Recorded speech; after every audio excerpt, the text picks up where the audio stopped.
Hello hello hello প্রথমেই বলে দিচ্ছি, আমি জানি তোমরা সবাই এটা অলরেডি বানিয়ে নিয়েছো, বাট আমি যেহেতু একটু লেটুস তার জন্য সবচেয়ে লাস্টের দিকেই হয়তো বানাচ্ছি।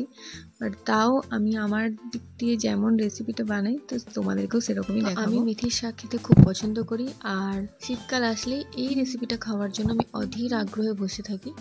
তো আজকে সেটা চলে এসছে। তো আজ আমি মেথি আলু বানাবো, যেটা প্রচণ্ড সিম্পল আর খুবই টেস্টি একটা রেসিপি। তো প্রথমেই মেথির শাকগুলোকে শুধুমাত্র পাতাগুলো বেছে বেছে নিয়েছি, শাকগুলোর মানে ডান্ডিগুলো নিইনি। তো যাতে পরিষ্কার করে বেছে নিয়ে তারপরে ধুয়ে নেওয়ার পরে একদম ছোট ছোট কুচি কুচি করে কেটে নিতে হবে।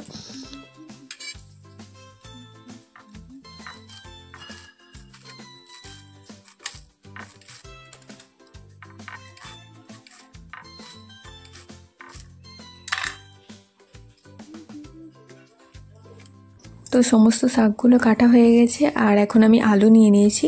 তো আলুগুলোর খোসাগুলো ছাড়িয়ে নিচ্ছি ভালো করে। এখন আমার সবকটা আলু একদম ছাড়ানো হয়ে গেছে, আর সেগুলোকে একদম ছোট ছোট করে কুচি করবো, মানে পোস্তর আলুর থেকে অল্প একটু ছোট ছোট করে কুচিয়ে নিচ্ছি, তো যাতে একটু তাড়াতাড়ি সিদ্ধটা হয়ে যায়।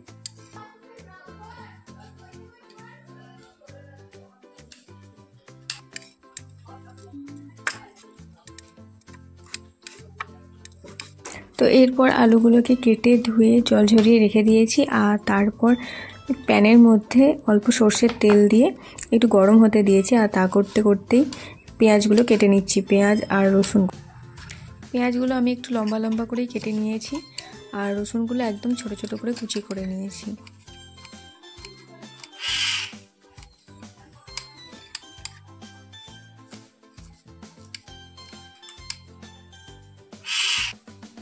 আর তারপর কড়াইয়ের মধ্যে তেলটা গরম হয়ে গেলে তাতে দুটো শুকনো লঙ্কাটা ভালো মতো ভাজা হয়ে যাওয়ার পরে তাতে রসুন কুচি অ্যাড করে দিয়েছি, আর সেটাকে একটুখানি ভালো মতো ভেজে নেব। আর তারপরে পেঁয়াজ কুচিগুলো দিয়ে দিয়েছি। অল্প নাড়াচাড়া করার পরে আলুগুলো যেগুলো কেটে রেখেছিলাম তো সেগুলো দিয়ে দিতে হবে।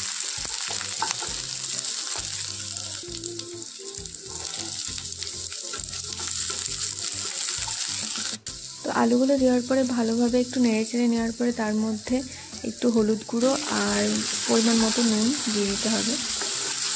তো এখন এটাকে কিছুক্ষণ ভালোভাবে নেড়েচেড়ে নিয়ে ভেজে নেওয়ার পরে একটু ঢাকা দিয়ে সিদ্ধ করতে দিতে হবে।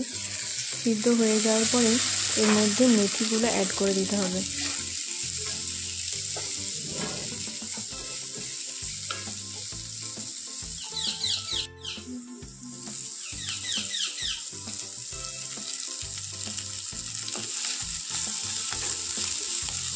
তো মেথির পাতাগুলো দিয়ে অল্প কিছুক্ষণ নেড়ে নেওয়ার পরে একটুখানি ঢাকা দিয়ে দিতে হবে, যাতে আলু আর মেথিটা পুরোপুরি একসঙ্গে সিদ্ধ হয়ে যায়। কিছুক্ষণ পরে ঢাকাটা খুললে একটা মেথির খুব অদ্ভুত সেন্ট ছাড়ে, যেটা আমার খুবই ভালো লাগে। তো এখন এটা ভালোভাবে ভাজা হয়ে গেছে, শুকনো শুকনো করেই ভেজেছি। তো এটা পরোটার সঙ্গে হোক ভাতের সঙ্গে হোক দারুণ লাগে খেতে, একবার ট্রাই করে দেখবে অবশ্যই। এখনকার মতো এই পর্যন্তই। আর যদি ভালো লেগে থাকে আর আমার চ্যানেলে যদি নতুন হয়ে থাকো তাহলে অবশ্যই সাবস্ক্রাইব করে দেবে। এখনকার মতো এখানে টাটা।